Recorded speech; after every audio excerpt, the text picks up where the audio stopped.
pagkabang spiritual sa ako na kapatid na nagulong sa inyo. So, akong tawag, may Pastor Ricky Sobrano, na Holy Bible Baptist Church, ang Holy Bible. Amen. Alright, once again, mayong buntag. Mayong agas tanan. Sa amon, mayong aga. So, parang kailan lang, no? Katapos ang mensahe na sa Mission Emphasis. Pero sa mga taga-Tigbaw, may bukas pa. May bukas pa. May dalawang mensahe pa tomorrow. Morning and afternoon. So, maraming salamat sa mga pastors na andito. Thank you for the fellowship sa mga pastors' wives and also for the pastors' kids na andito. At sa lahat ng mga miyembro, no, ng iba-ibang simbahan. Lalo na sa simbahan ko. Amen?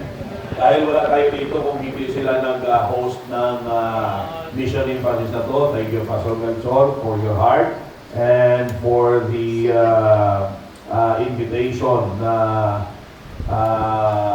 kami ay nabigyan ng pribilehiyo na makapunta rito. Amen? At maging pagpapala sa gawain ng Diyos dito. And at this point of time, ang i-preach ko sana ay wow. Wow. Pero parang lahat na ng point ko na nadali ni Pastor Bong. So, I prayed na, okay, for another message. And, Pastor, ano yung wow? Winning over worry sana. Kasi marami sa atin worry tayo, no, di ba, about missions. Marami tayong mga worries. Alright, na baka magbigay tayo ay magiging mahirap tayo, di ba? Na baka mahirap, pag nag-share ako, merong magagalit. Magagalit talaga. Di ba? So, ang dami nating worries.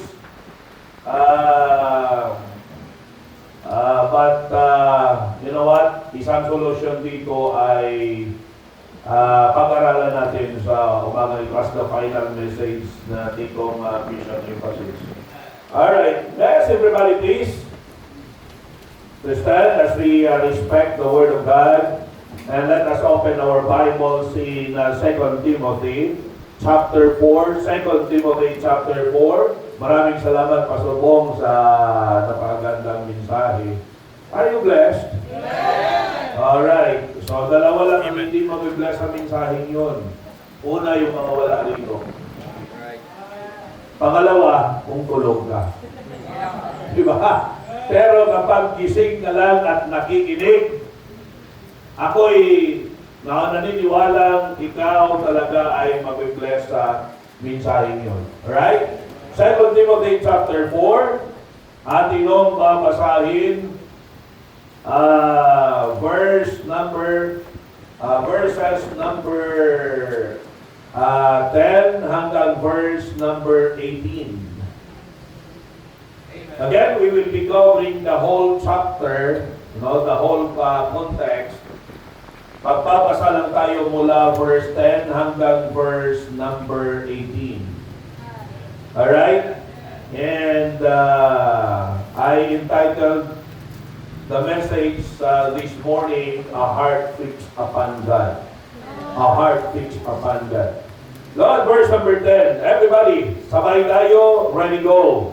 For Demas had forsaken me, having loved this present world, and is departed unto Thessalonica, Crescens to Galatia, Titus unto Dalmatia. Only you is with me.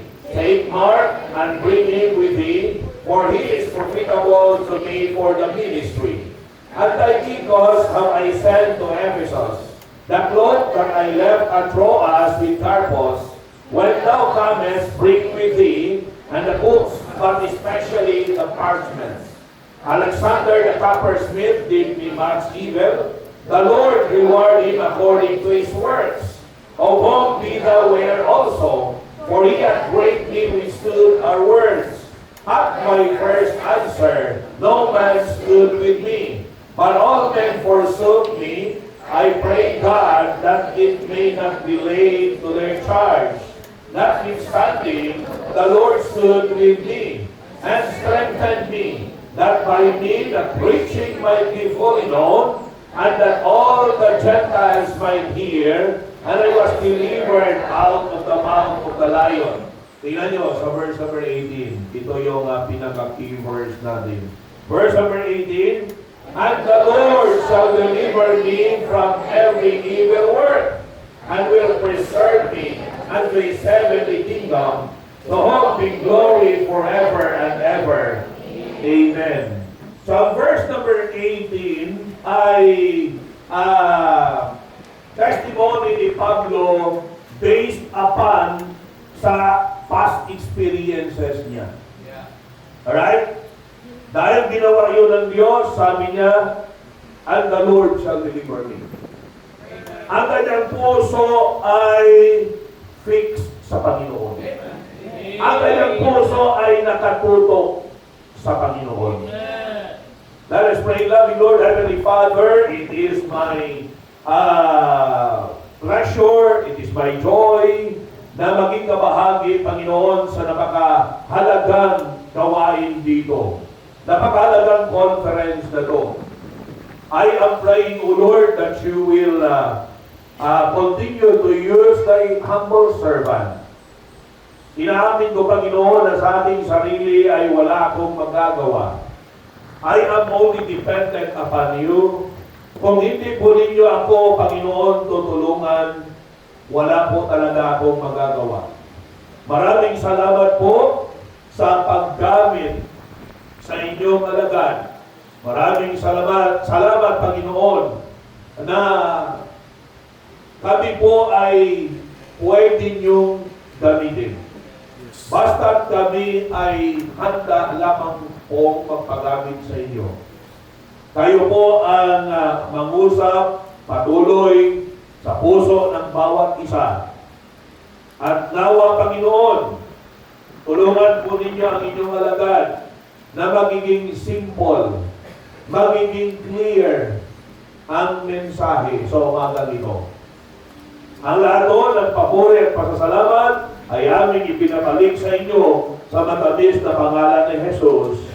Amen and amen. Okay, maraming salamat. You may go back to your seats.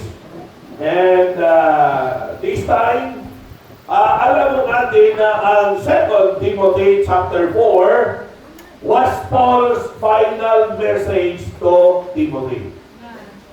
Pasalamat po tayo na may mga alagad ng Diyos. Amen? Walang Timothy kung walang Paul. Are you with me? Kaya pasalamat tayo sa ating mga pastor. Wala ako kung walang Pastor Vivencio Fernandez. Siya ang ating pastor na ginamit ng Diyos upang i-disciple, i-mold ako sa gawain ng Panginoon.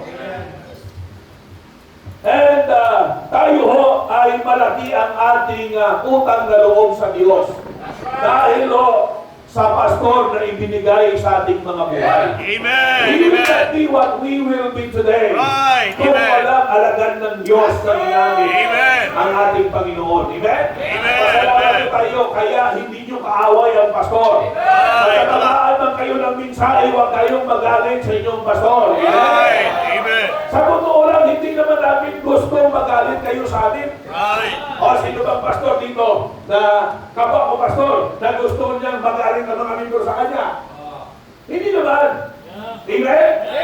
Pero wala tayong magagawa kasi kapag nakasulat yan sa Biblia at kailangan ipangaral, ay talagang dapat namin ipangaral. Right. Amen. Magalit na kayo kung magalit kayo, hindi naman kayo haharap sa amin sa bandang huli.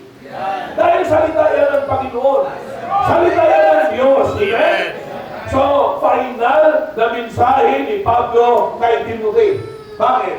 Kasi alam naman natin na nakaset na ang kanyang kamatayan. Paul will be executed. Papatayin na siya. Hindi siya mamamatay, papatayin. Are you with me? Kasi nasintensyahan siya ng kamatayan. Nang dahil sa kanyang pangangaral ng salita ng Diyos, siya ay nasentensyahan ng kamatayan. Alright? Doon sa, tingnan po natin in verse number 6. Ano sabi ng Biblia? For I am now ready to be offered, and the time of my departure is at hand. Ano ibig sabihin? Nakatakda na ang kanyang kamatayan. Papatayin siya. He will be executed. He was sentenced to death because of preaching the gospel. You see? Nakakalungkot naman sana isipin ang ganon, pero ganyan talaga, no? Bawat isa sa atin ay hindi natin alam kung ano pa ang ating haharapin. So ito ang buhay ni Pablo. Amen? Pero ang kagandahan dito, meron tayong mga mahahalagang aral na matututunan. Are you with me? Now, this is Paul's final message to Timothy, his disciple. And this is also Paul's faithful message to Timothy. Wala siyang itinago. Ang faithful na tao ay walang itatago sa iyo. Ang dapat sabihin ay sasabihin niya. Amen. Ang dapat ituro ay ituturo niya. Amen. Ang dapat ipangaral ay ipapangaral niya. Minsan kasi pinipilit natin. Di ba? Ito parang masakit to. Huwag na to. Hello? Katulad ng sabi ng isang pastor, mga mikro, ayaw ko talagang masaktan kayo, kaya hindi ako masyadong nag-preach ng tithes. Kasi ayaw kong masaktan kayo. Ayaw ko masaktan kayo, kaya hindi ko masyadong ipinipreach na palagi kayong late. Pero pinapag-aralan niya. What I'm trying to say is, a faithful preacher will preach the whole counsel of God. Amen. Kapag salita ng Diyos ay kailangan nating ipangaral. Right, tama. Amen. Huwag tayong matakot, ay talagang meron talagang magagalit. Right, amen. Pero hayaan na natin sila. Right. Amen? Ang importante, we are doing what we should do. Amen. This is Paul's final message, faithful message, at kung ating titingnan, it is also a fiery message to Right. Timothy. Fiery. Sir. Nag-aapoy. Amen. Tayo siguro kung papatayin na tayo bukas para hindi na tayo makapagsalita. Right. Pero ibahin natin si Pablo. Are you with me? Parang Texas. Sabi nila, the more na nasasaktan, the more na tumatapang. Are you with me? Dapat ganyan tayo mga Baptist. Right. Amen. Huwag tayo matakot sa problema. Dahil bahagi yan ng buhay. Saan ka pupunta sa sanlibutan ko na walang problema? Right. Hello? Amen. Sabi nila sa sementeryo. Gusto mo na sa sementeryo? Ayaw mo naman. Di ba? Pastor, wag muna. Hindi pa ako nakapag-asawa. Amen. Amen. Amen. Mga single, iyan ang objection nila. Amen. Pagkain ng Panginoon, Lord, wag muna.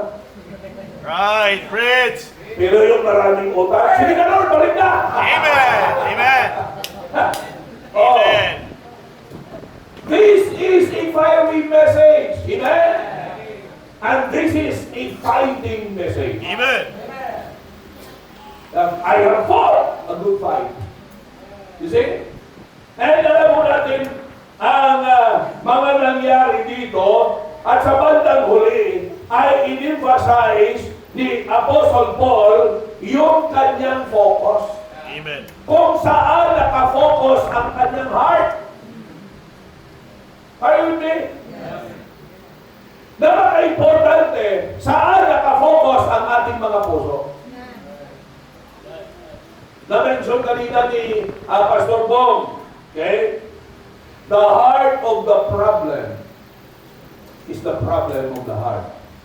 Totoo yun. Ang pinakapuso ng problema sa ating mga buhay ay ang problema ng ating puso. Na kung saan nakatutok. Right. Pusong kulang sa pananampalataya. Right. Pusong kulang sa pagmamahal sa Diyos. Right. Pusong punong-puno ng worries. Diba? In Matthew chapter 6, yan ang topic ni Jesus Christ. Yan. Right. About the worries of men. Right. Sabi ng iba, ba't pansot ako? How can you add a bit to your stature? Ay, ibig sabihin dyan, ang iba ay worried sa kanilang height. Ba't pababa ako?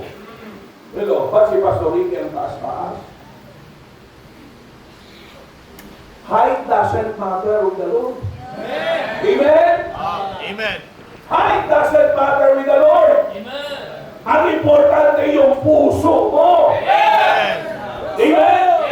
Importante yung puso natin. Saan nakatutok yan? Kaya in-emphasize ni Paul dito. Sa totoo lang, according to tradition, si Pablo ay bansot. Okay? According to tradition, mga 4'11 na si Pablo. Kaya yung pangalang Paul means leader. Maliit na tao lang siya. Pero ginamit ng Diyos in a great Amen. Amen. Hindi ba, umuwi talaga sa height? Hindi ka naman mag-i-NBA. Bakit pinoproblema mo yan? Right. Hello? Kahit sa PBA nga eh. Hindi ka pwede kahit pang barangay na lang eh. Right. Ang sa iyo, pasingot lang. Pampasingot lang. Enjoy ka na makalabas na yung pawis natin. Amen? It will be good for the body. Pero ang ambitionin mo na makapasok ka pa sa NBA, ay wag na uy. Hello? So tayo magawa. Hindi ba yung mukha nila? They are worried about their face. Kaya ayaw sumama sa soul winning pastor. Takot o itim. Kung maitim ka, wala ka ng problema ni itim ka. Sila yung mga Amerikano pumupunta rito. Ayaw nga magpayong eh. Kasi they like our color. Gusto nila magpatan. Diba? Kaya magpapainit sila. Yung mga Amerikano punta rito, walang payong. Mga Pilipino, payong ng payong. Right. You see? Ang dami nating worries. Dami nating pinoproblema. Minsan natatawa ko, yung kaibigan kong pastor, nagkwento siya. One time daw, yung pamilya ng kanyang asawa, medyo may kaya yung mga pamilya ng kanyang asawa, bago pa lang sila sa ministry, pumunta. Kasi sila mag-asawa, nag-resign sa trabaho, at nag-full time sa ministry. So, sabi ng mga relatives nila, ano ka, nabuang na ka? Kayo, ang ganda-ganda ng mga trabaho nyo. Ba't nag-resign kayo at pastor-pastor yan si asawa mo? Paano ng mga anak nyo?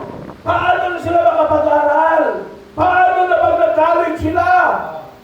Pagka naapektuhan yung asawa ng pastor, umiyak. Wala ito ng pastor ng visitation ng Bible study. Pagdating niya, nakaalis na yung yung mga pamilya ng asawa niya. Umiiyak si misis niya, nadatnan niya. Oh, ba't umiiyak ka? Sabi niya, ang mga bata, ano mga bata? Paano na bang nag-college sila? Ha? College? Ganyan, malaki yung boses na pag ha? College? Bakit ano ng grade ng mga bata natin? Grade 1? Grade 1 pang alam mo rin nila sa pagka-college? Right. Amen. Tayo ang gumagawa ng problema. Kung bakit hindi tayo makatulong. Right. Amen. Dahil sa maraming mga bagay na iniisip natin na wala naman tayong kontrol. Amen. Amen. Diba? Sabi ng Diyos, tingnan nyo yung mga ibon. Okay? Mas mahal kayo ng Diyos. Kaya, kung ating pag-aralan, makikita natin na yung mata, yung puso ni Pablo ay nakatutok sa Diyos. And the Lord shall deliver you. A heart fixed upon God. Itong mission na to, kapag ang puso natin hindi nakasentro sa Panginoon, ay wala to. Magiging programa lang to for the sake of a program. Pero walang mangyayari. Ayun din. Amen. Pero kapag tama ang puso natin, kapag ang puso natin ay nakatutok sa Diyos, may mangyayari talaga. Amen. May mangyayari talaga. Okay? So ang una, makikita natin dito, look at verse number 1. I charge thee therefore before God. Tingnan nyo ha. Okay? Nakatutok pa rin sa Diyos. Sabi ni Pablo kay Timothy, I charge thee therefore before God. Conclusive word therefore. Right. Diba? And the Lord Jesus Christ who shall judge the quick and the dead, and is appearing and his kingdom. Tingnan nyo, bakit kailangan ang ating mga puso ay nakatutok sa Diyos? Okay? Nakatanim sa Panginoon. Ito ang ibig sabihin ng salitang fixed. No? It is steady. Kapag sinabi natin fixed, steady. Nakatanim doon. Nakatutok doon. Amen? Nakatanim sa Panginoon, nakatutok sa Panginoon. Steady before the Lord. Ang unang mangyayari, bakit kailangan natin ang ating mga puso na nakatutok sa Diyos? Una, so that we can fulfill our charge. So that we can fulfill our charge. Ano ang charge? It is a testification under oath. Hello? Kumbaga, panunumpa to. You see? And then, it means to command, to instruct, to exhort with authority. Okay? Di ba pag nagsumpa ay solemnly swear? Kapag witness ka, di ba, pinapasumpa mo na, do you solemnly swear to tell the truth and nothing but the truth? Yes. Pero pagkatapos, no, magsisinungaling. Huwag kayong magsinungaling. Lahat o, kung anong sinasabi natin dito sa altar, alam nyo, naka-record yan. May CCTV sa langit. Nakikita ng Diyos. Alam ng Diyos. Kaya kapag tayo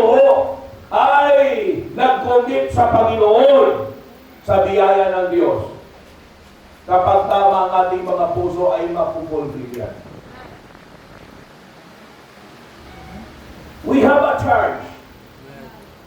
It is a charge before the divine court. Amen. Yeah, that's right, that's right. The term charge is a court term. Amen. Amen. Amen. It is a charge before the divine court. Sabi dito, I charge you therefore before God and the Lord Jesus Christ, who shall what? Na-mention yung salita, judge. Saan natin makikita yung judge? Sa korte. Yeah. Are you with me? We are being charged before the divine court. Alam ng Panginoon. Amen. Yeah. And our charge is to preach with a daring commitment. Wow. Amen. We need to preach with a daring commitment. Look at verse 2. Ano sabi dito? Preach the word. Be instant in season and out of season. Mission is not all about convenience. Mission is not all about what we want. Yeah. It is what God wants. In season and out of season. Sa panahon na maganda ang takbo ng buhay mo, you need to get involved in mission. Sa panahon na may problema ka, you need to be consistent in involving in mission. At huwag kang matakot. Alam mo ninyo, ang makakakuha ng takot natin na mag-involve sa mission ay ang nakafocus ang ating mga puso sa ating Diyos. Why? The more we focus upon God, the more we will know Him personally. Alam niyo ba tayo natatakot? Dahil hindi natin masyadong kilala ang ating Diyos. Di ba may awit? There is no problem so big, He cannot solve it. There is no mountains to solve. He cannot climb. Ano ba? So, ibig sabihin, kaano man kalaki yan, mas malaki ang ating Panginoon. Yes, You see? God will not give us a charge that is impossible to fulfill. Are you with me? Kapag ibinigay ng Diyos, talagang pwedeng mangyari yan. Talagang magagawa yan. Amen? Pero huwag kang matakot kung tinawag ka ng Diyos at ikaw ay nagsumo na yung buhay. Alright? Alam nyo, pwedeng mangyari yan. Hindi o tayo inilagay ng Diyos sa simbahan para maging contributor ng failure. Kaya huwag sabihin, ako sa simbahan, talagang wala akong silbi. Kasi ganito lang ako, ganito lang ako, ganito lang ako. Mission is not all about your capability. Correct. It's not all about your ability. Yes, sir. It is all about God. Amen. That's right. It's all about God. Ang gawin mo ay manampalataya at sumunod sa Kanya. Amen. Yes. Kasi ipapakita ng Diyos kung gaano siya kamakapangyarihan. Lahat naman tayo may weaknesses, di ba? Yung iba mas marami lang. Di ba?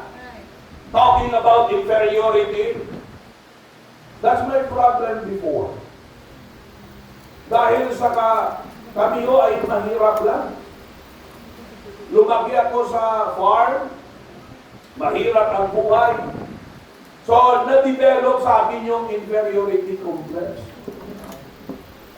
Kaya ako, noon, parang kaya ko mag-survive kahit mag-isa lang ako. Kung hindi mo ako kakausapin, walang problema sa akin.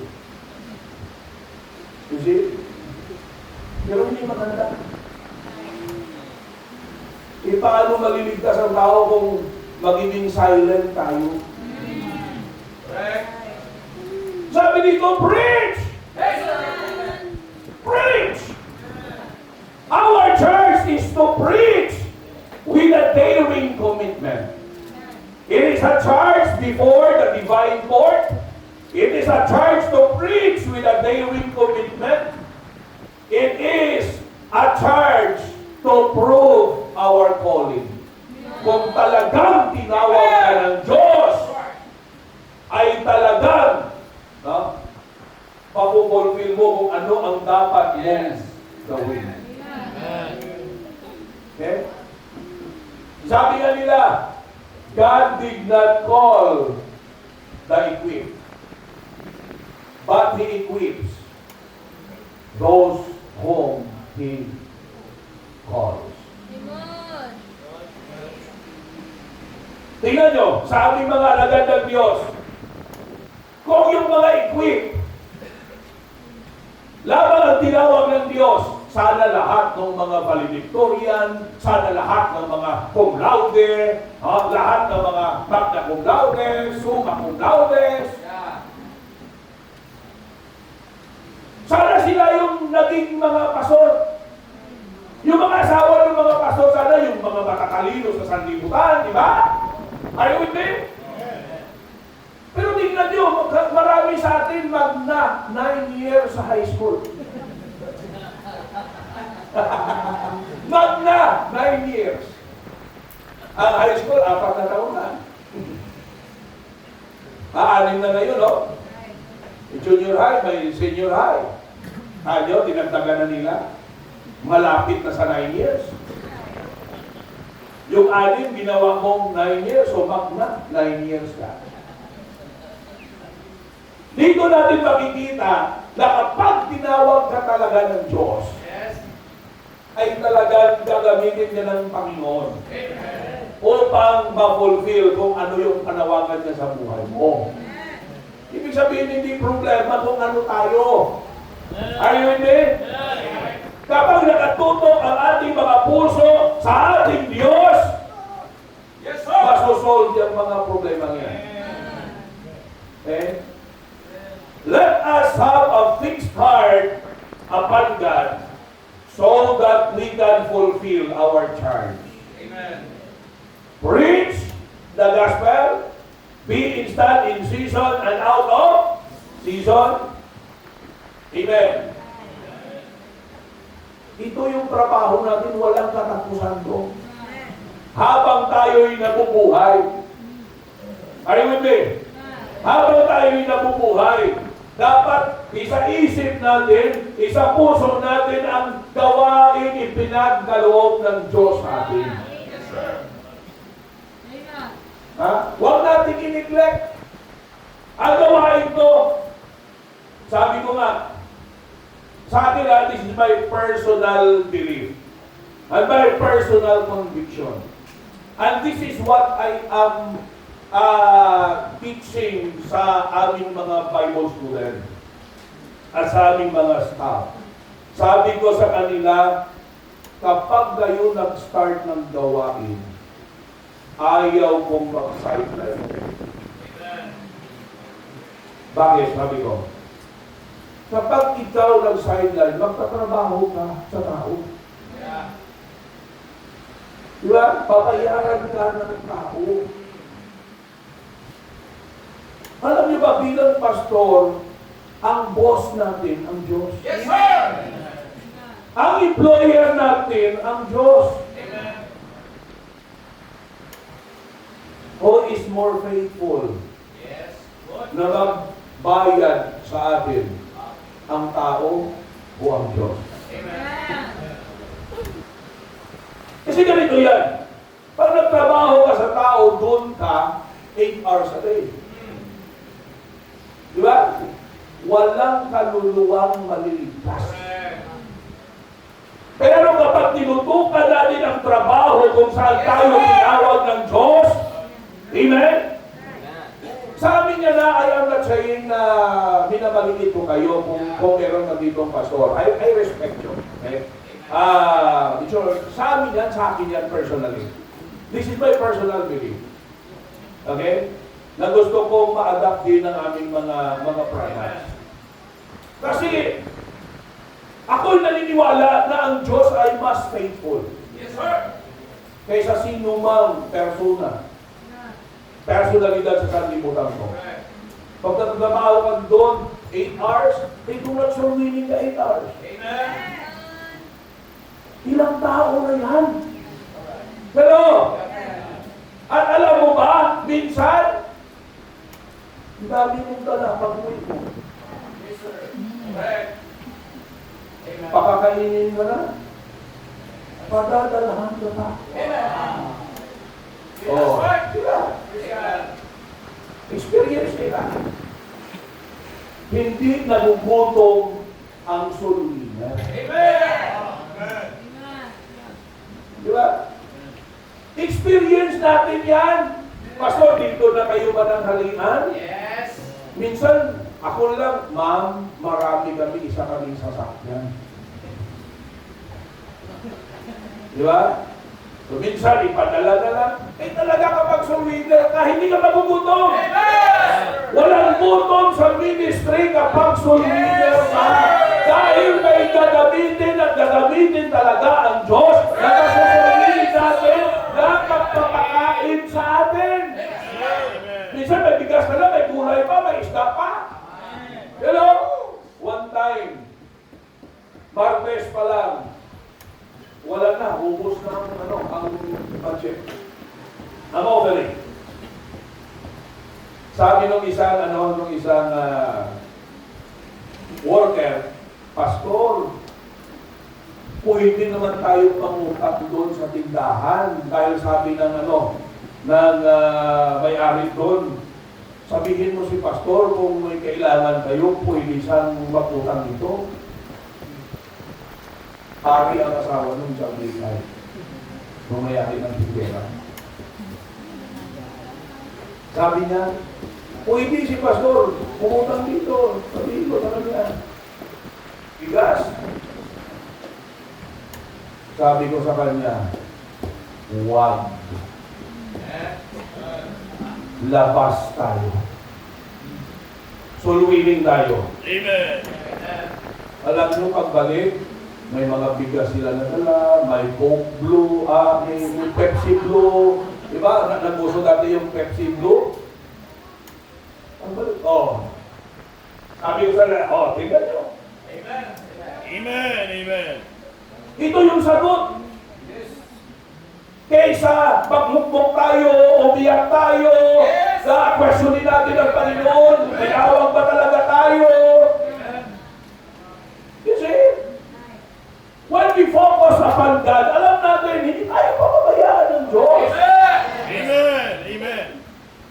At hindi natin kailangan mamalimos sa mga Amerikano, sa mga Koreano, sa mga Australiano. Amen. Kahit unano, papatulan natin. Amen. You see? Right. Proven! Amen. Amen.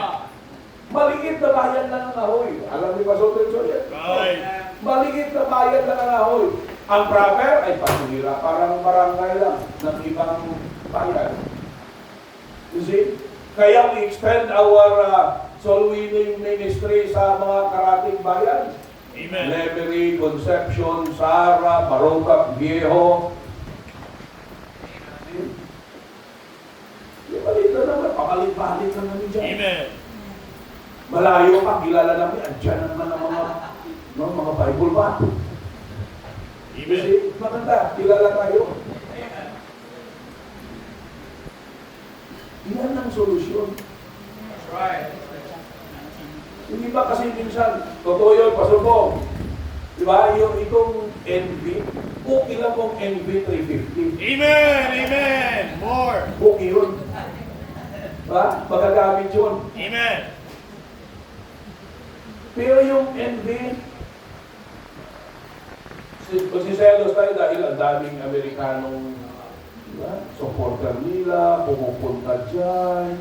Ako, kawawa ako, ni unano, wala akong supporter. Huwag kang magselos. Totoo yan. Ang Diyos ay may para sa iyo. At kung tingnan natin ang salita ng Diyos, ang plano talaga ng Diyos na gagamitin ang mga membro. Amen. Kaya kayong mga membro, huwag niyong sabihin, ano ba naman to si Pastor? Walang kilalang Amerikano. Nahirapan na kami mag-English. Right. Hanapan mo kami ng Amerikano. Amen.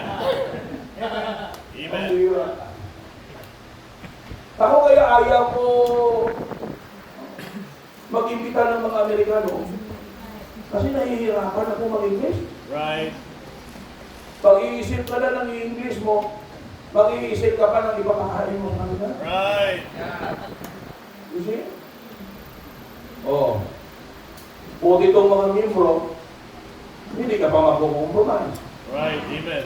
Minsan, kapag may supporter tayo, iba yung standard niya, pupunta sa simbahan mo, wala kang magagawa dahil supporter mo. Right. Pero kapag members, well, by the grace of God. Amen. Amen. Amen. Diba? Hindi naman mga mayayaman na mga kasagaran, maaawa ka na eh. Right. Diba? Kasagaran, karamihan sa kanila mahirap. Amen. Huwag yung sabihin mo mga mayayaman. Right.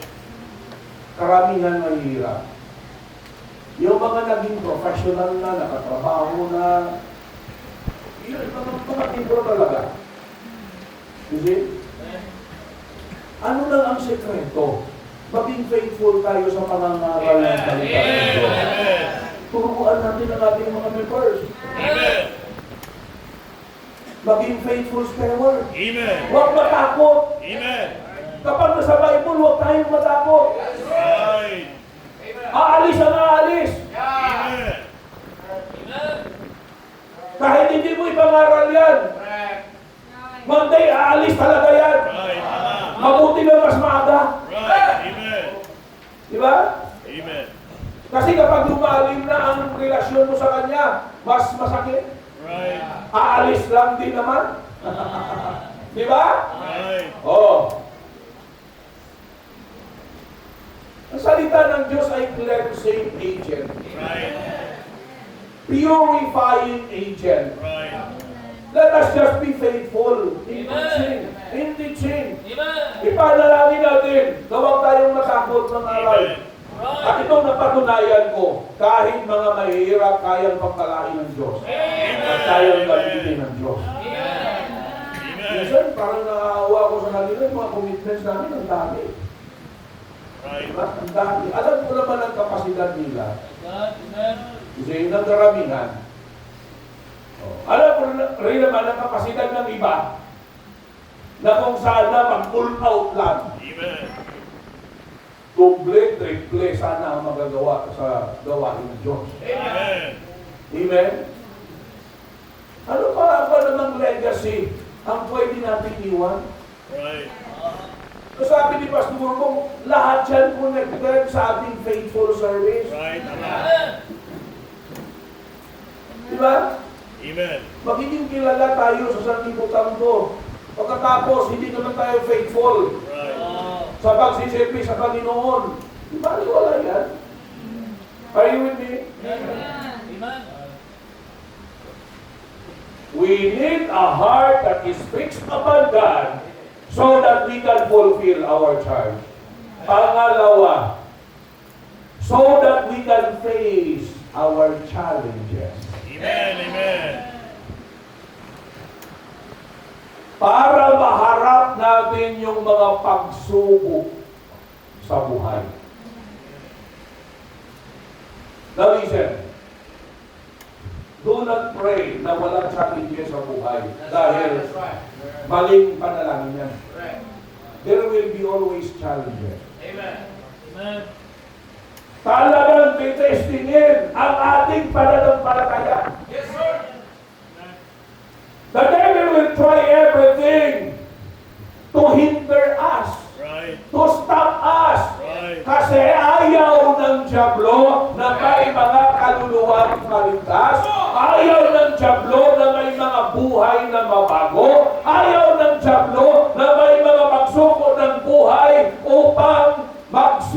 sa Panginoon. Right. Amen. He will try everything to stop us. Amen. In the ministry, there are so many challenges. Diba? Diba may mga challenges sa family? Isa sa mabigat na mga challenges ay pag sa pamilya na natin. Tama mga pastor? Amen. Diba? Pero, tandaan natin, God is in control. Amen. God is in control. Tayo, wala tayong control, pastor, sa mga puso ng ating asawa, ng ating mga anak. Diba? Anak natin sila, pero hindi natin kontrolado ang isip at puso nila. Kaya ang ginagawa na lang namin ay ipagpasa Diyos. Amen. Panginoon, kayo na po ang mag-control ng puso ng aming mga anak. Sa totoo lang, I believe, itong kaisipan ay nasa inyo din, mga kapwa ko, pastor. Minsan natatakot tayo, baka ang pamilya natin ang maging dahilan na mawasak ang gawain. Tama? Ang dami ko ng pastor na nakausap. Isa sa mabibigat na pinakatakutan ng mga alagad ng Diyos na ang pamilya namin ang siyang maging dahilan na mawasak ang gawain ng Diyos. Marami na tayong nakikita. Right. Ama. Kahit pastor ba nga yung anak eh. Right. Ang dami kong nakita na sinira niya ang gawain na ipundar ng kanyang amang pastor. Pinalitan. Diba? Right. Kaya kailangan talaga ang puso ay maibigay sa Panginoon. You see? There are challenges. Tingnan nyo. Inisa-isa dito. Inisa-isa. Tingnan nyo in verse number 3. For the time will come when they will not endure sound doctrine. Ito yung challenge, di ba? Minsan tayo kulang tayo sa pasensya. Correct? Di ba? At minsan, ginagawa nating dahilan ang bagay na to. Di ba? Kasi ang lugar namin ay ang tigas ng mga tao. Right. Di ba? Kaysa ang lugar ba ng mga tao ay siyang kusang lumalapit sa iyo. At sinasabing, Pastor, sulwinin mo ako. Di ba? Paring lang. Yung tao, kusang lumalapit. At pumahalik na kanilang mga kamay. Sabi ng Diyos, sabi ni Pablo, naranasan ni Pablo yan. Ang tanong, kung matigas ba ang mga tao, tayo ba'y hihinto? Dahil matigas ang mga tao? Right. It is a challenge on our part to pray more. It is a test to our commitment. Inaalaw ng Diyos to upang i-develop ang prayer life natin. Because we believe prayer changes people. Ang hindi magagawa minsan ng pangangaral, kahit gaano ka katalino magturo, gaano ka katalino mangaral ng salita ng Diyos, kung kulang sa panalangin, we will not expect the result that we are expecting. Pero minsan, simple ka lang, pero ang prayer life mo, grabe. Hindi talaga mapipilitan tayong manalangin more. Right. Amen. Kapag tayo ho ay may burden sa tao. Amen. Diba? Didiligan natin ang mga luha. Ministry is a ministry of tears. Yes. Amen. Hindi pwedeng hindi tayo maluha. Amen.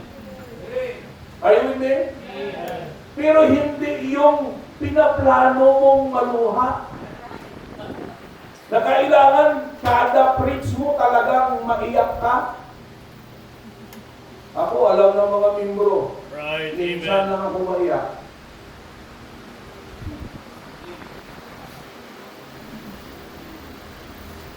Diba? Sabi niyo, bira, si Pastor mag-preach ang lakas-lakas ng boses. Kung tingnan mo parang, pero sabi ko kanina, kapag ang puso natin ay nakatutok sa Panginoon, ang Panginoon na naiyak. Right. Ano nagpaiyak sa Panginoon? Di ba? Una, souls. He wept over Jerusalem. Kailan pa siya naiyak? Naiyak siya nang namatay si Lazarus. Kung ibig sabihin, mahal tayo ng Diyos, tayo mga anak niya, mahal niya tayo. You see? Hindi kahinaan ng pag-iyak, basta tamang dahilan. Okay? Kung konting bagay lang iiyak ka, ayun ang hindi mabuti. Yun ang hindi maganda. Diba? Para kang papaya. Kunting saging lang, tulo agad. Doon ka na sa Pentecostal. Doon, palaging iyakan doon. Kasi pag hindi ka umiyak doon, hindi ka pulok ng banal na Espiritu. Right. Ha? Walang versikulo sa Biblia na ganyan. Hello? Wala. Kaya hindi nila kaya yung mga magbibigat na mensahe. Ito yung sabi dito, tingnan nyo. Or the time will come when they will not endure sound doctrine. Yung tama, ayaw na nila. Yung proper, ayaw na nila. Tingnan nyo ang mga bayot ngayon.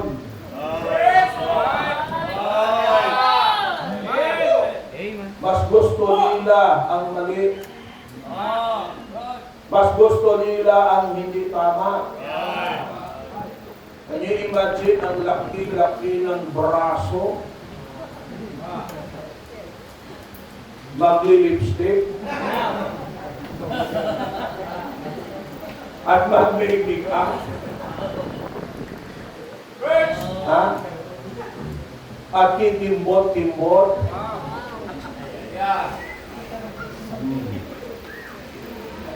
Sarap batutahin. Sarap hatawin ng batuta. Now, listen to me very carefully. Ang tao ngayon, di ba, mas gusto ng tao ang mali. Yun ang struggle natin. Yan ang challenge. Will you continue? If the challenge is great, ba't ang nagaling ministry? Minsan tinitingnan minsan yung mga baguhan, tinitingnan yung, di ba? Yung sa ngayon na ba? Nakasasakyan na, maganda na yung sitwasyon, may pera na, at saka na-jealous. Tanungin mo muna ang proseso. Saan ba sila nanggaling? Paano ba sila naglingkod sa Diyos? Minsan yung tinitingnan natin ang sa ngayon na. Right. Alamin muna natin paano sila nag-umpisa. Tanungin niyo si Pastor Melchor na mag-umpisa dito. Sabi niya kanina, walang sariling paliburan. Pupunta pa sa kabilang para doon kabilang bahay para doon CR. Kaibigan ng pastor, si Pastor Eli, nagkwento niya, wala din silang CR, plastic, flying soda, malas ang matamaan.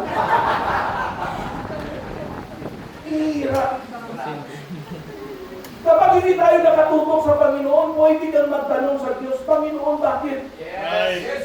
Isinuko ang buhay ko sa iyo, ba't ganito ang buhay namin? Right. Yan ang challenge.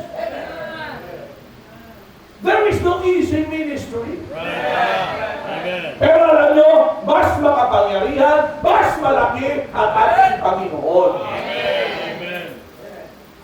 Baka pinoproblema nyo, mga membro dito sa bato, sa bato, sa Tigbaw, kaya baka pinoproblema nyo ang misyon, mas malaki ang Diyos natin kaysa misyon. Baka pinoproblema, mahirap lang kami, wala kami masyadong pera, ganito, ganyan. Alam niyo ba malaki ang Diyos mo? Amen. Kaya kang pagpalain ng Diyos. Right. Amen. Kayang provide ng Diyos ang pangangailangan mo upang ikaw'y makapakinggan. Amen? Hindi lang para sa may pera ang misyon. Diba?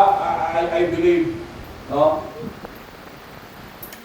Pastor, you will agree with me kung na-experience nyo ito sa inyo. Hindi lahat ng miyembro sa simbahan na may pera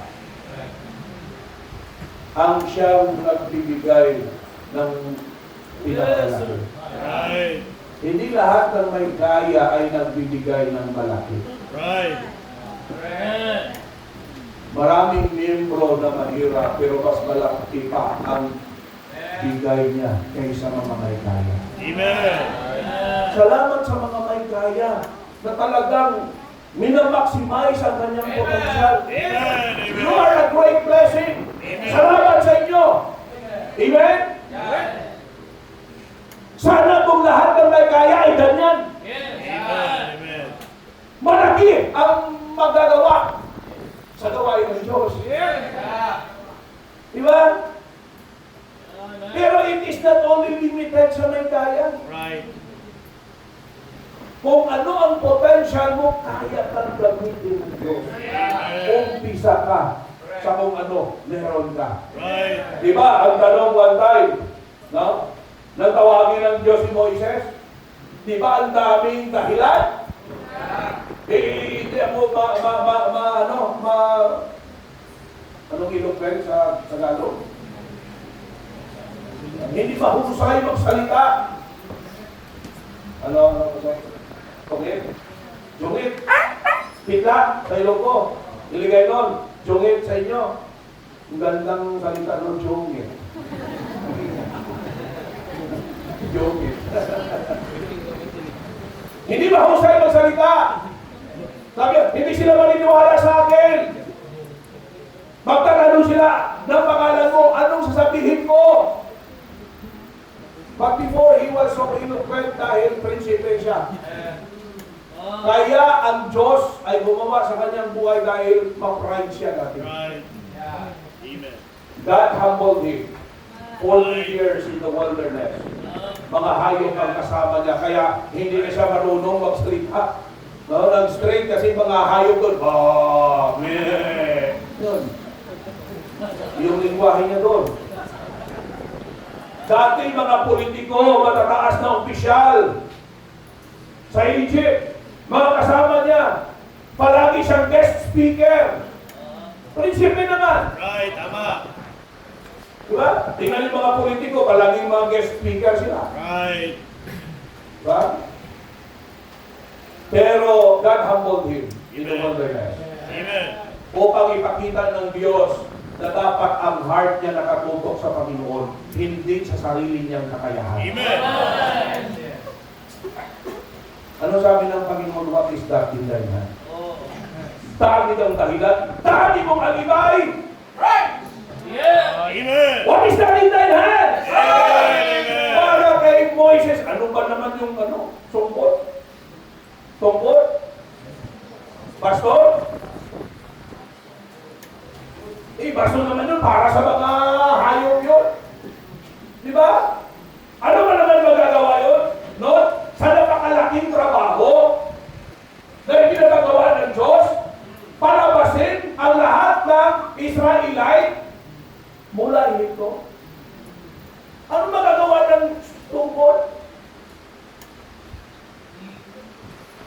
Tungkurin mo si Paraon?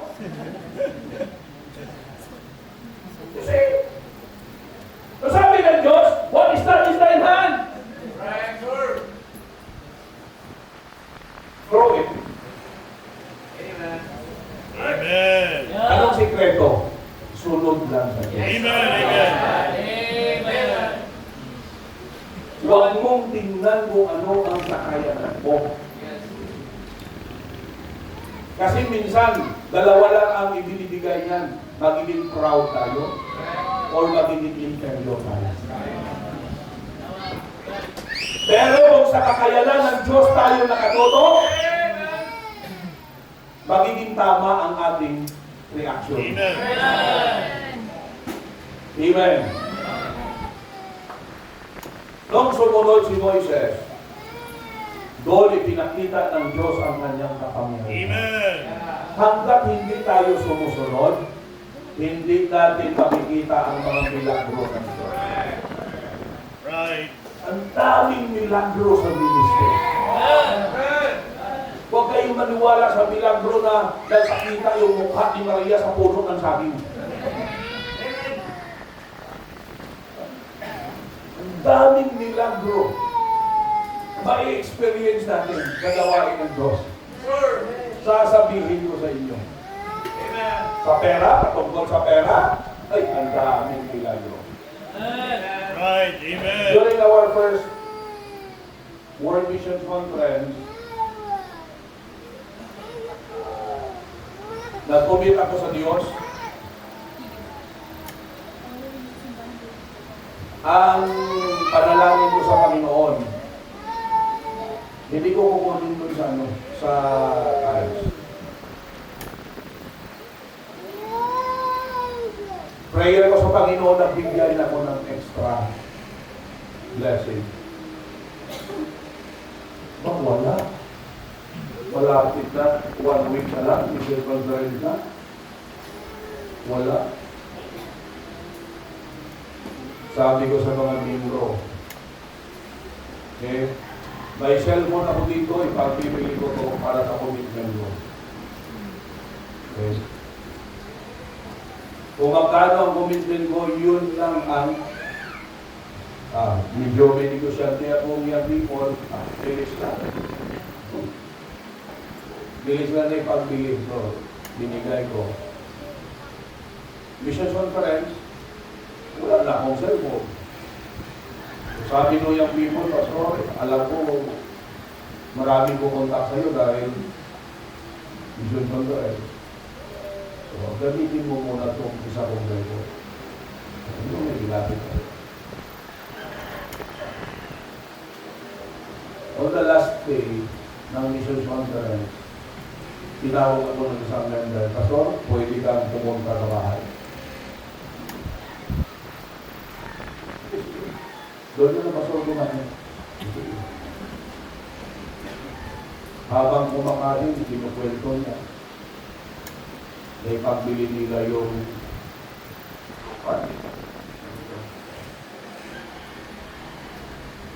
ibinigay sa akin yung iwan ko kung kahit yun.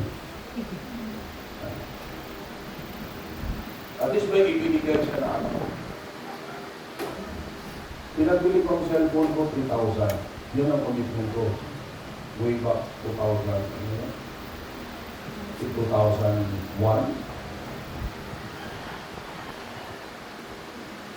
Binigyan ako 50,000. Sino ba naman ang ayaw na? At kapital ka ng 3,000, ang palit sa iyo, 50,000. Pagkatapos ng conference, bibili ako ng bagong cellphone. Amen. Right. Amen. Amen. May mga financial challenges, may mga family challenges. Amen. Minsan may mga fitness challenges, di ba? Yung health natin. Ako may sakit ako sa puso. Hindi naman ako natatakot kung matay, si Mrs. ang natatakot. Kasi sabi niya, hindi pa kaya ng loan natin. Sa sasakyan.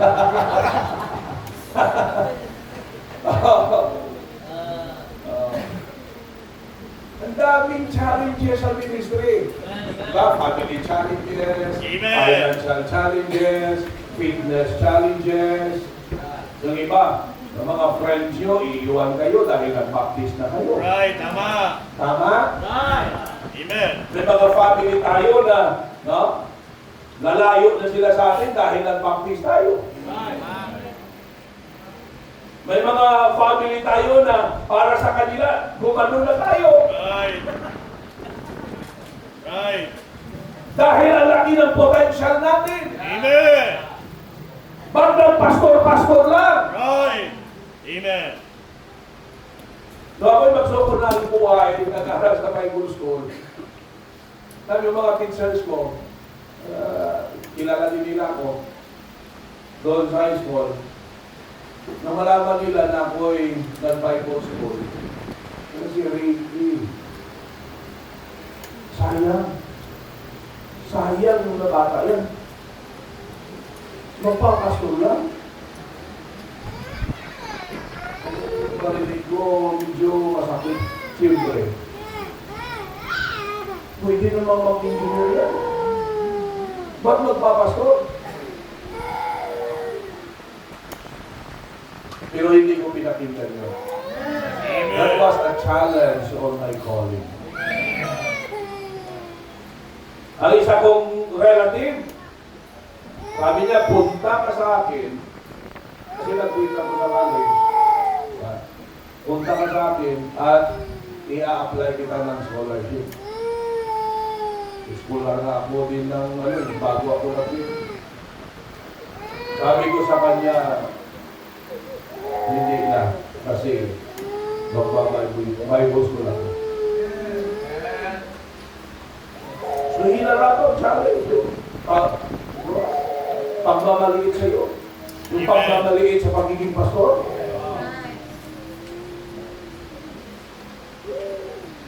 May campus administrator kami na relative. Sabi niya, hindi ako believe. Kay Ricky, hindi ko believe sa mga pastor. Pero nang mag-birthday ako, on my 50th birthday, yun, yung dirigaluhan ako ng membro ng Aronan sa Sakyan. Nakita niya sa post, daming mga nag-tweet na happy birthday, mga gano'n. Nag-greeting siya. Happy birthday niya. Pariente ko.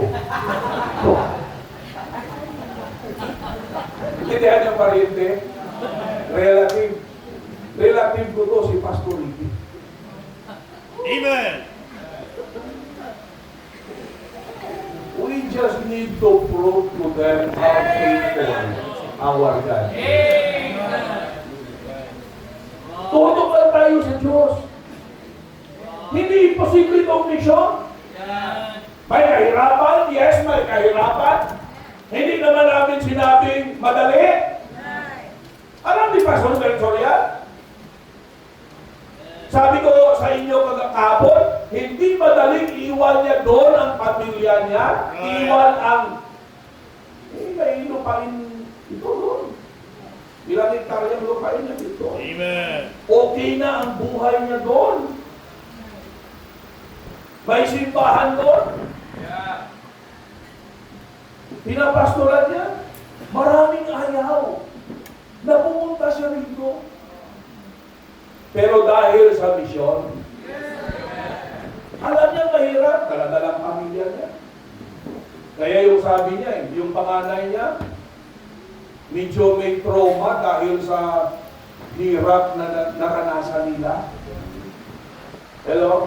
Pero alam natin, kaya pa rin hipuin ng Diyos yan. Amen. Diba? Hindi pa rin tayo pwedeng magsalita ng tapos. Dahil kaya pa rin maghipuin ng Diyos yan. Right. At Amen. balang araw, kasi magsabi, sige tayo, akong papalit sa'yo, pwede na nang umalis.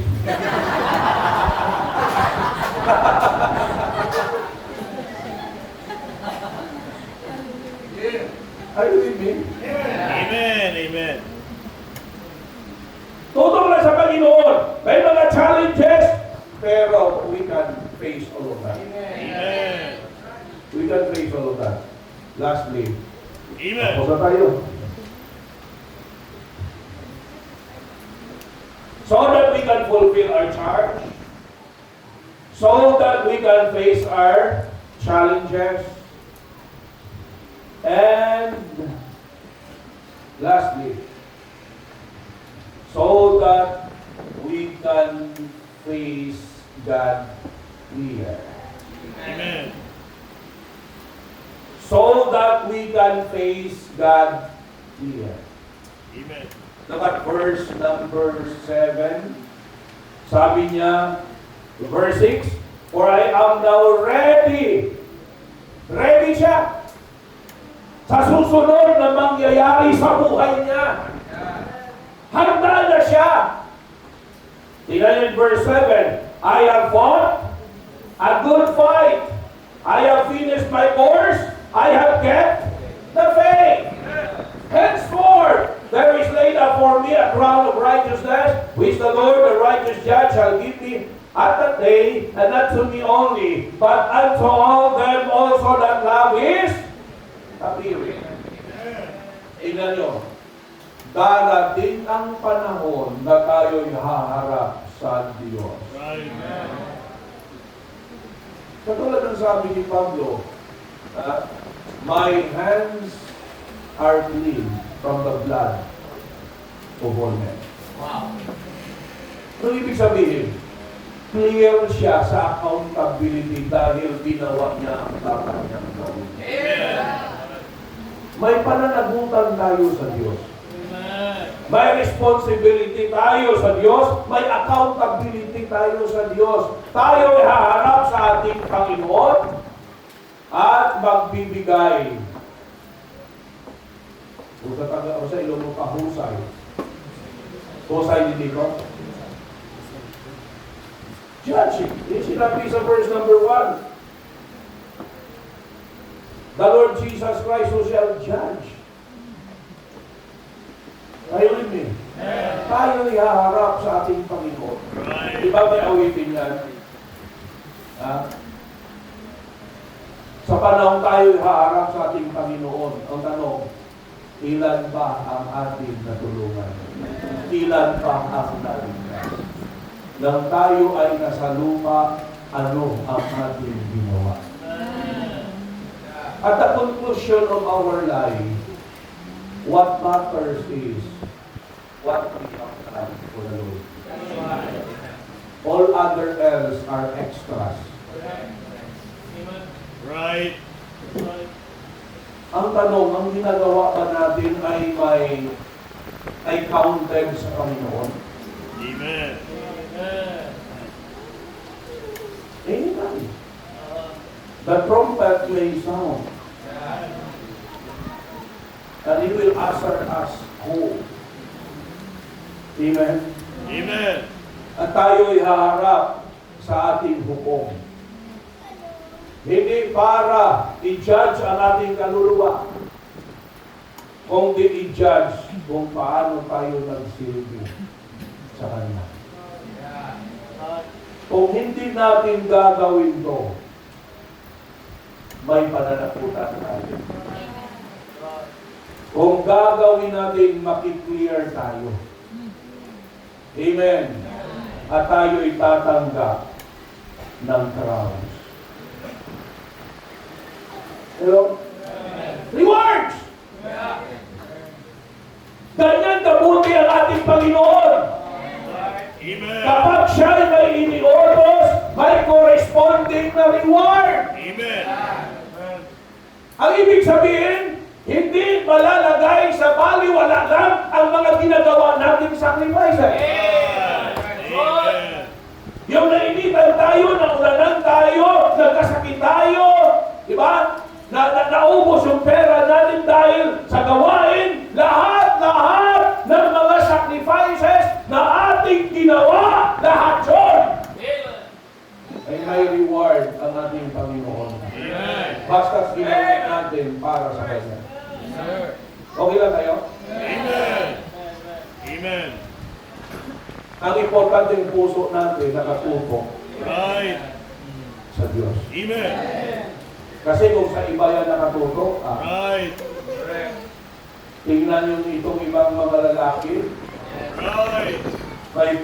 may asawa na, nakatutok pa sa iba yung puso niya. Ano pangyayari? Right. Masisira ang buhay mo. Kasi wala kang focus. Nahihirapan ka na nga sa isa. Tututok mo pa sa iba. Right. Tama. Dapat nakafocus tayo sa Panginoon. Amen. Amen. Kung sa sanlibutan, tingnan niyo si Demas dito. Right. Diba? Nadali siya ng sanlibutan. Iniwan niya ang pastor niya. Iniwan niya si Pablo. Iniwan niya ang gawain. Mas mahal niya ang sayawan. Mas mahal niya ang inuman. Mas mahal niya ang sabungan. Mas mahal niya ang tungitan. Right. Mas mahal niya ang mga gawaing makasalanan. Right. Doon siya naligaya. Amen. Iniisip ko ba kahit niligtas kong si Demas na to? Right. Eh, kung ligtas tayo, ang kasiyahan natin ay sa mga makalangit na bagay. If we are then be risen with Christ, anong sabi sa Biblia? Set your affection on things above. Search those things above. Seek those things above. Ang kaligayahan natin, ang kasiyahan natin ay sa mga bagay na makalangit. Amen. Mga bagay na mga Diyos. Amen. Amen? Dahil ang mga bagay na makasalanan sa sanlibutan ay panandalian lang. At tayo'y sisingilin sa bandang huli. Sino ba ang lasinggero nang tumanda siya ay naging parang si Hercules siya?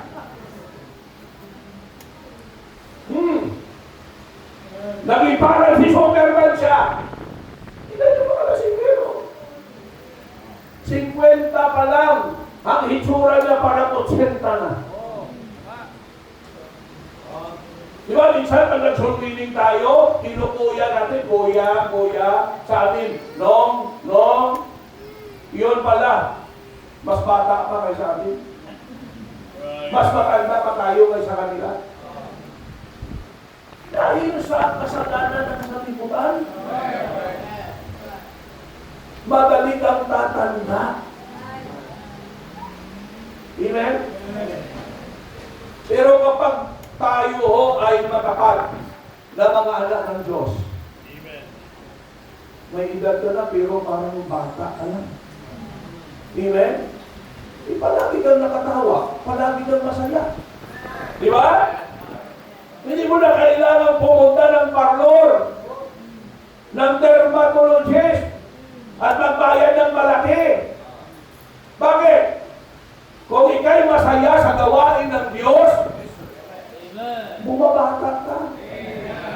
May biblical yun. Diba? Biblical yan. A merry heart doeth good life and medicine. Kapag masaya, tingnan nyo yung mga masayahing tao. Parang hindi tumatanda, no? Right. Tingnan yung palaging nakaganon. Bata pa, parang matanda na. Right. Mag-enjoy tayo. Philippians 4:4, rejoice in the Lord. In the Lord. Amen. Hanap mo kaligayahan, hanap mo kasiyahan, nasa Diyos. Hindi sa sabungan. Bakit? Masaya ka ba kung talo ka? Di ba? Kung sa Panginoon tayo nakatutok, kahit may problema, kahit mahirap. Di ba nakangiti pa rin tayo dahil alam natin, God is in control. Kontrolado ng Diyos yan. Amen. He is working. What is good for us. Amen.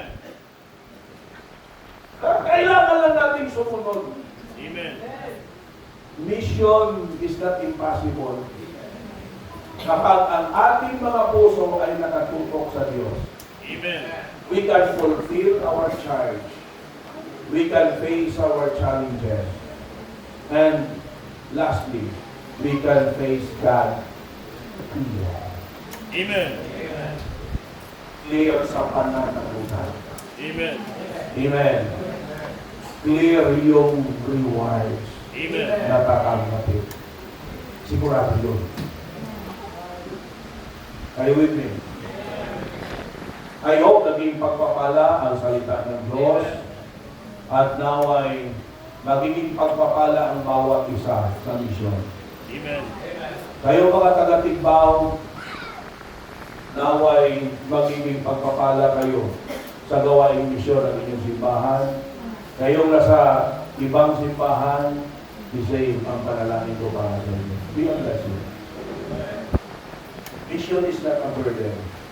It is a blessing. Bakit blessing? Bakit dito kabigatan? Dahil sa misyon, naligtas ka. Amen. Dahil sa misyon, nabago ang buhay mo. Dahil sa misyon, pinagpala ka ng Diyos. Kung wala ang misyon, ay hanggang ngayon hindi mo pa rin alam kung saan pupunta ang iyong kaluluwa kapag tayo patay. Hanggang ngayon, alipin ka pa rin siguro ng sigarilyo. Ang liit-liit lang naman ang ulo ng sigarilyo, pero nauutok ka ng sigarilyo. Right. Salamat, may nag-misyon. Amen. Naligtas ka, nabago yung buhay. Ngayon, may patutunguhan na ang iyong buhay. Ang inyong pamilya ay inayos ng Diyos. Amen? Get involved Amen. while you have the opportunity. It is a privilege to be a part ng gawain ng Diyos. Amen. Sa totoo lang, I want to make this clear. Kaya ng Diyos ang kanyang gawain na wala ka. Right.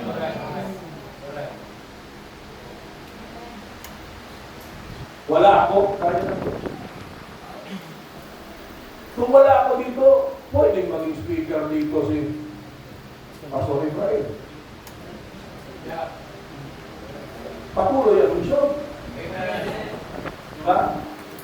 Pero, napakalaking pribilehiyo Amen. na tayo'y ginawa ng Diyos na bahagi ng kanyang gawain. Amen. Sino ba naman tayo? Right. Amen. Sino ba naman tayo? Napakalaking pribilehiyo po Amen. na tayo binigyan ng Diyos ng bahagi sa kanyang gawain. Amen. And let us take advantage Amen. of this opportunity and privilege. Amen. Loving Lord, Heavenly Father, maraming salamat po sa mingganin ko. Panginoon, napakalaki pa po ng gawain. Maraming tao pa po ang kailangang maabot. Maraming salamat na merong mga alagad mo, mga pastors, that stays faithful in the ministry. Na tama ang priority sa buhay. That stands in your promises. That stays pure in their lives. Salamat, Panginoon, may mga miyembro na faithful sa pag-back up sa kanilang pastor. Especially sa gawain ng misyon.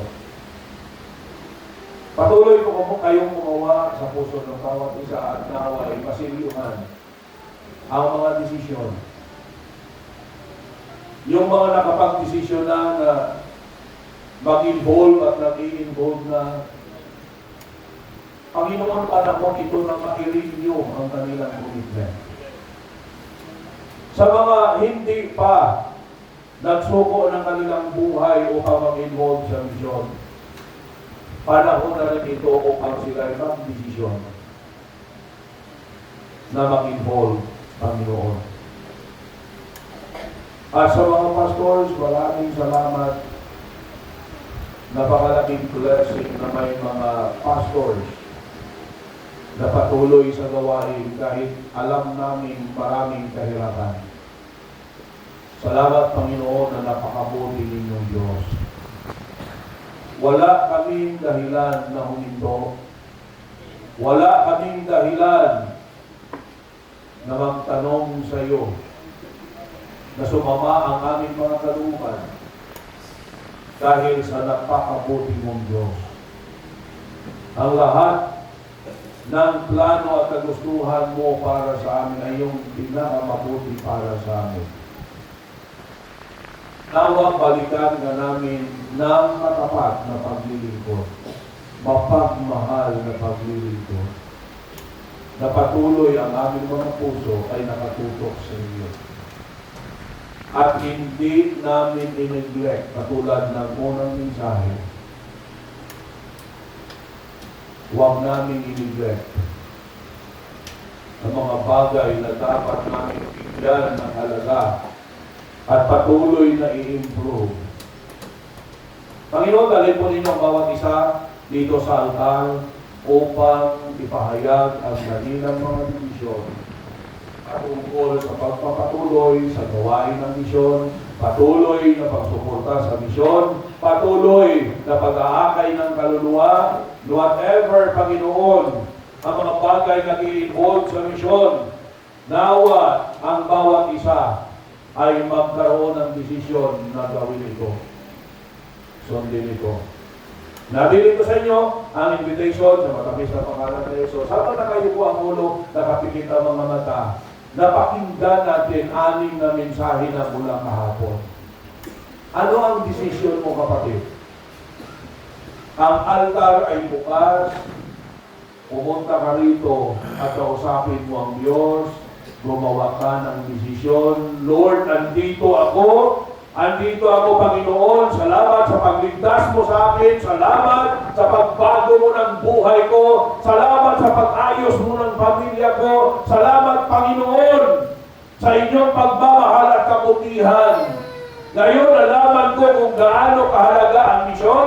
Ang lahat ng ito pala ay nagsimula sa misyon. May alagad ka, may pastor ka na ginamit upang ako ay mapangaralan ng salita ng Diyos at ako'y maligtas. Panginoon, nandito ang aking buhay. May mga kabataan kayo dito, kayong mga young people. You have the strength, you have the sharpness of mind. You have still a soft heart. Huwag niyong patigasin ang inyong mga puso. Ibigay niyo ang buhay niyo sa Panginoon. At sabihin niyo sa Panginoon, Panginoon, andito ang aking buhay. Kung ano man ang iyong kagustuhan para sa akin, handa akong sumunod. Ano man ang decision mo, just go to the altar. Kung kaya mo pang lumuhon dito, mas mabuti.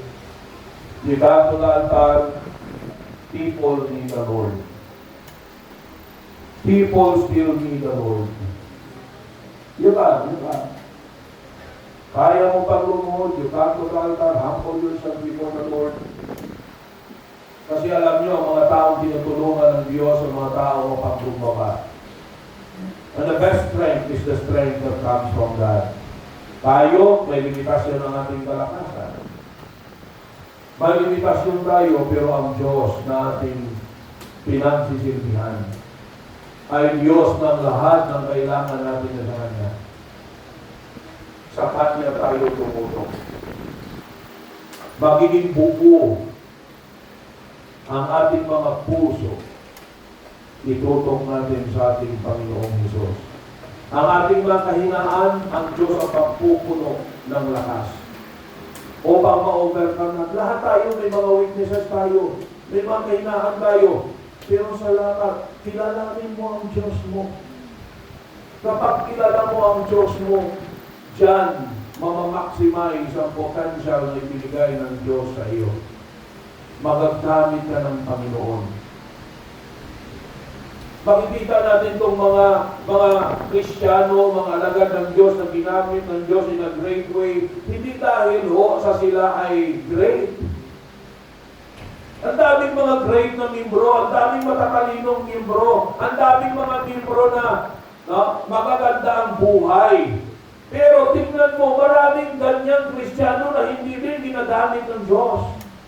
Makikita natin ang dami mga pastor na very simply lang, humble background. Pero ginagamit ng Diyos. Why? Natutong manampalataya sa Diyos. Natutong itutok ang kanilang mga puso sa Diyos. Habang hindi natin nakilalang mabuti ang ating Diyos, malilimitahan ang pwedeng mangyari sa ating mga buhay at pwedeng magawa sa ministry. Know your God and believe your God. Try Him. Try His solution.